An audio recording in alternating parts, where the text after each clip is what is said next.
நேயர்கள் அனைவருக்கும் வணக்கம்.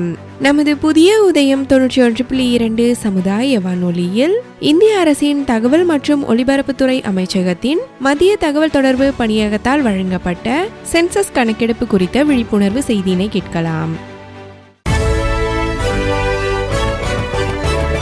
வளர்ந்த இந்தியாவின் உருவாக்கம் இதுவே எங்கள் முயற்சி.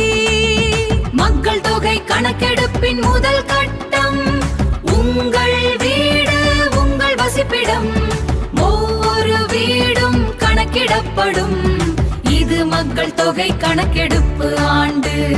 மக்கள் தொகை கணக்கெடுப்பின் முதல் கட்டத்தில் ஹவுஸ் லிஸ்டிங் மற்றும் ஹவுசிங் சென்சஸ், அதாவது உங்கள் வீடுகள் கணக்கிடப்படும். வாருங்கள், உங்கள் பங்கேற்புடன் இதை வெற்றி பெறச் செய்வோம் மற்றும் வளர்ந்த இந்தியா 2047 நோக்கி மற்றொரு அடியை எடுத்து வைப்போம். இதுவரை நமது புதிய உதயம் 91.2 சமுதாய வானொலியில் இந்திய அரசாங்கத்தின் தகவல் மற்றும் ஒலிபரப்புத்துறை அமைச்சகத்தின் மத்திய தகவல் தொடர்பு பணியகத்தால் வழங்கப்பட்ட சென்சஸ் கணக்கெடுப்பு குறித்த விழிப்புணர்வு செய்தியினை கேட்டீர்கள். நன்றி நேயர்களே.